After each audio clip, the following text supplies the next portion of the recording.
Hello, welcome to my YouTube channel, and if you're here, I'm sure you're here to learn about a starter and how to make a sourdough starter. So I thought I would start with just some facts about sourdough starters so we just kind of know what it is, you know? A starter is a live active culture made from fermented flour and water that has a lot of beneficial yeast and bacteria and can be made into a lot of really yummy recipes. How would I want to use a starter versus this is the beneficial bacteria that's in there. So there's something called citric acid, and it's kind of like something that's on nuts, grains, beans, and it can kind of upset our stomach. So soaking them and fermenting them makes most, if not all of that citric acid go away, and then it's so much better for our guts. But what we found kind of in modern day is that we don't really, take the time to soak things and do that anymore, and instead we'll kind of go in more of a fast, active yeast instead of something that's fermented. And even with other foods, there's so many ways to ferment other foods as well, and it's just so much better for our bodies. And I obviously have noticed as sourdough becomes more popular that we're kind of starting to get that culture back and that the traditional way of making bread. So how do I make a starter? Let's start out with, it takes about a week to make an active starter, but sometimes it can take 2. If you're lucky enough, you can get some discard from a friend, and then you won't have to wait that long. There should be pretty much active enough to just feed and be ready the next time you feed it. But this all might kind of sound a little bit confusing, so let's just start with the basics. I would like to start with like tools of what you're gonna need to make your starter. So first of all, you don't want to use metal because it's gonna react with with just everything in there. So like citric acid and stuff. You just don't want to use metal at all, and it'll react with it. So I would choose glass or wood instead, and you can use a bowl, but for me, I found like a jar works really good. This looks really dirty, and I'm sure you've heard that people have their starters for years and years and years. No, me personally, I'm not using the same starter jar for years. I will use it for a while, but I personally eventually like to get as much of it out as I can. You do want to get all of it and scrape it out and clean it as good as you can, but then I'm going to put it into a new jar for me personally. I've had my starter, I wish I would have looked for exactly how long I've had her, but I know it was last summer, so I'm coming up on a year. I'd like to say I've had it for about 9 months, this specific starter. I had one beforehand for a few weeks and I messed that one up, which happens, and now I'm on this one and I've kept her good for a while. And I'm gonna share tips with you on how to keep your starter and how to maintain it for a long time. But again, let's start with the basics. So grab yourself a glass jar. I would say more of a wide mouth jar, because if you're gonna get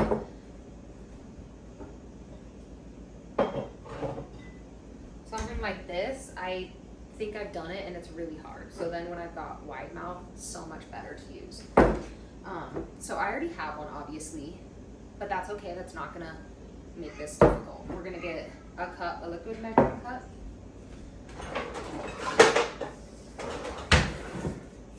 And a dry measuring cup, and some flour. Now, what kind of flour?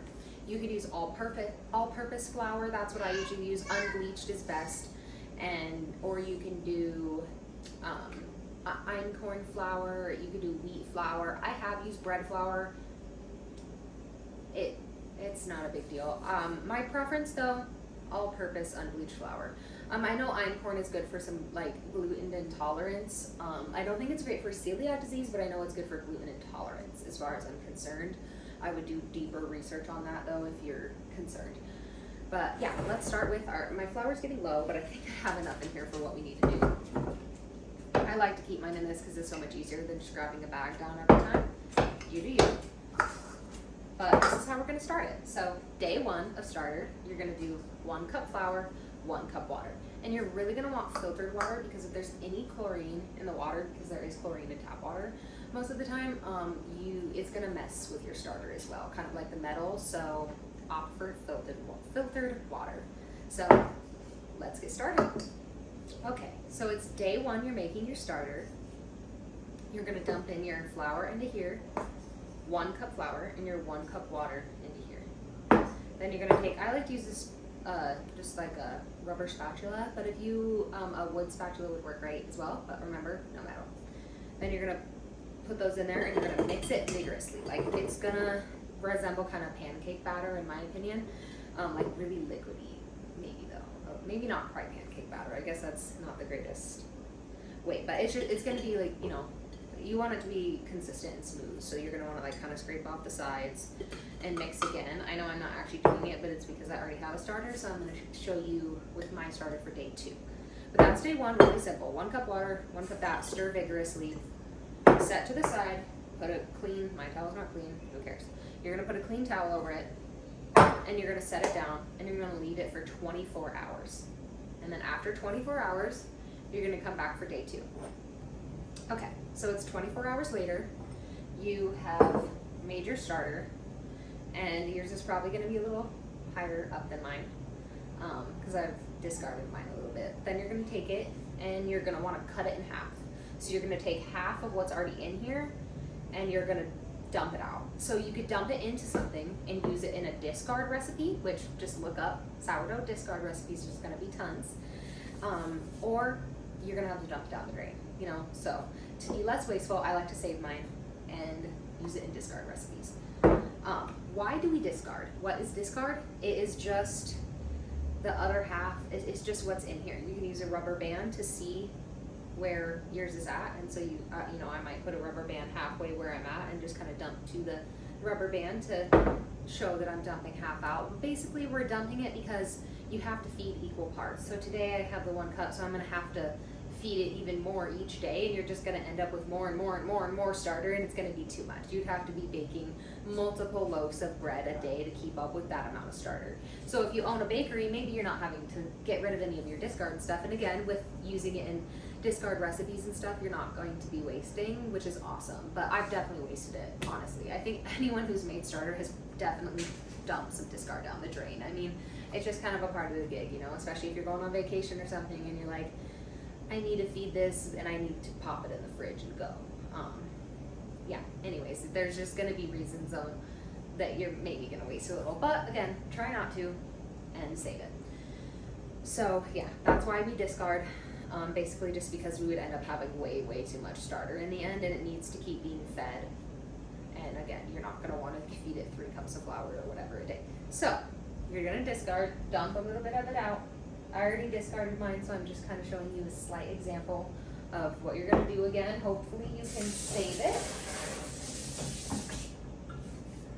And so it's day 2, you've dumped half of it out, so now you can kind of feed it what it needs to be fed, that 1 cup flour and 1 cup water. I said equal parts, but you're actually feeding it a little more than equal parts, obviously. So dump in our water. And mix.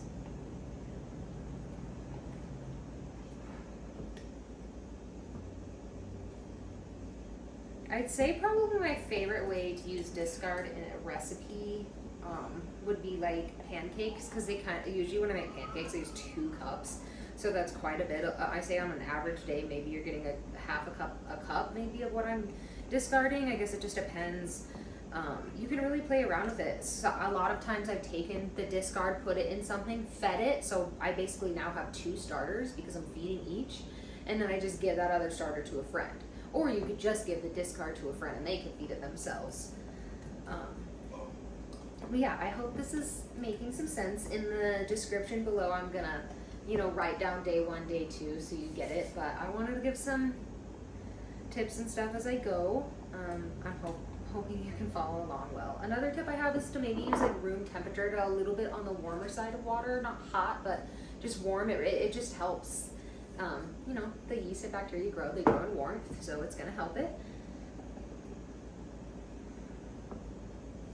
Okay, so you did day 2. Now you're gonna take your towel, you're gonna pop it over again, and you're gonna place it again for 24 hours. Okay, it's 24 hours later, it's day 3. So day 3 through day 5, 3 through 5, you're gonna just repeat day 2. You're gonna dump half of the discard, you're gonna put 1 cup flour, 1 cup water, and then you're gonna let it sit for 24 hours. So do that. So do that through day 3 through day 5, and then on day 6, we'll change it up just a little bit. So now it's day 6. So day 6 and day 7, ending your week, you're gonna do the exact same thing you've been doing. You're gonna discard half of your mixture. You're gonna feed it 1 cup flour, 1 cup water, but you're gonna do this every 12 hours instead of every 24 hours. So there you're ramping up your discard, right? So maybe at this point, you're gonna wanna try to start saving it. That's okay if you can. Have grace with yourself. That's a huge thing in my life, is have grace with yourself, right? We can't be too hard on ourselves. Anyway, so yeah, and now you're gonna feed it every 12 hours. And that's kind of like the baseline rule, basically. You're gonna wanna feed it, or I guess you're gonna wanna feed it every day, but, so now on day 7, hopefully it's active enough to make bread. Sorry, I just got, so yeah, day 7, hopefully it's active enough to make bread now. What is it going to look like when it's active? Right now mine's inactive because I just fed it, so it's kind of just, again, somewhat of a pancakey batter, a little bit, maybe a little more liquidy, and it's going to get foamy and bubbly, and I like to say kind of foamy, and it's going to usually double. So a lot of times, as you can see, mine's pretty full. Personally, when I do use this jar and I'm at the amount I am, it will overflow on my counter. So maybe get something a little bigger, or just discard yours just a bit more, so you just, don't end up with quite as much. I've had times where I fed it half a cup flour, half a cup water, but you have to have a smaller amount, and I like to do the 1 cup each. Anyways, so hopefully on day 7 you have that. And if you're just unsure if it's bubbly enough or foamy enough, that's fine. A test you could do is you're gonna take a cup of room temperature water, and then you're gonna scoop off the top. It's gonna be bubbly. If you can't scoop it off and it's just kind of like still liquidy, it's probably not, but you can still try it. Basically, just scoop off whatever's on the top of your mixture. It should be bubbly. Sorry, not foamy. Bubbly. It should be bubbly. Put it in the room temperature water. If it floats, it's active enough. If it sinks instantly, it's not active enough. So yeah, the float test is such an easy way to just determine if your sourdough starter is active or not. It's always been my easiest way. And then once you have done the float test a couple times, I think you'll probably kind of start to get an eye for it, and then you'll just be able to tell if it's active or not. Now, you're probably wondering, do I have to feed this thing every single day on my counter, every 12 hours or every 24 hours? How do I maintain this starter? Maintenance of starter. So you already have an active starter. Maybe you've used it, maybe you haven't. How do we maintain it? So if I want to make bread the next day, I'm going to feed it, leave it on the counter that 12 hours. It's going to be active from 4 to 12 hours. So it's not going to be active right away. So after I feed it, it's going to take 4 to 12 hours to be active. After that 12 hours, it kind of starts to go down. Like, it's already hit its peak. Its peak is going to be between 4 to 12 hours. It just kind of depends on that timing from a lot of things. It could be the temperature of your house, or just how long it's going to take to get to that peak active. And like, it'll be in between that time. Anyways, and then after that, it's going to start to drop. So if you're not using it,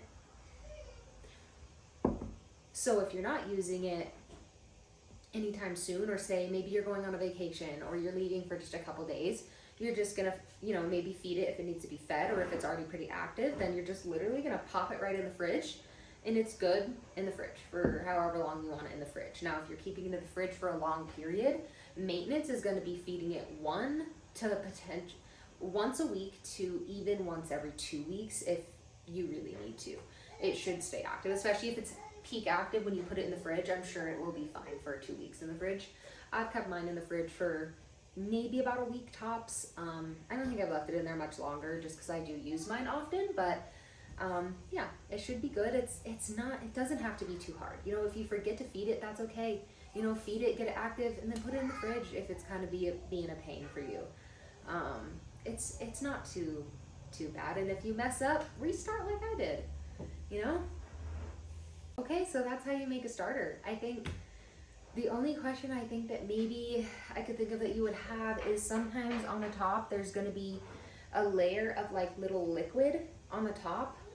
Sometimes that just happens after it's been a while since it's been fed. That's hooch, And all you're gonna do is you're really gonna wanna make sure you dump that out. You do not wanna use hooch in a discard recipe. It's uck. You are going to wanna dump that out. It doesn't make the rest of the mixture bad or anything like that, and it's not gonna mix back in. That you're fine. You're just gonna take it and you're gonna dump that hooch right off. If you need to, you can look up what hooch looks like. It's liquid. It almost looks watery, kind of. You're gonna be able to see the separation within the two. And hopefully I might even insert some pictures after this of what an active starter looks like, and maybe even what hooch and stuff looks like, just so you can kind of see pictures of, okay, this is inactive, this is active. But I promise you'll get the hang of it, and you can even look them up on your own if I don't get the chance to add those pictures in. But yeah, I think that's about all I can think of for your, any questions I can think of that maybe I didn't go over. I'm sure there's always more. And the facts in my video today, I definitely wanted to reference and put in the description below, but a lot of my info I got from farmhouseonboone.com. Again, farmhouseonboone.com. She's a wonderful woman. I follow her on Instagram, and her family's great. She is a mother of, I think, 8 now, and yeah, I got a decent bit of my information from just her website on how to make a sourdough starter.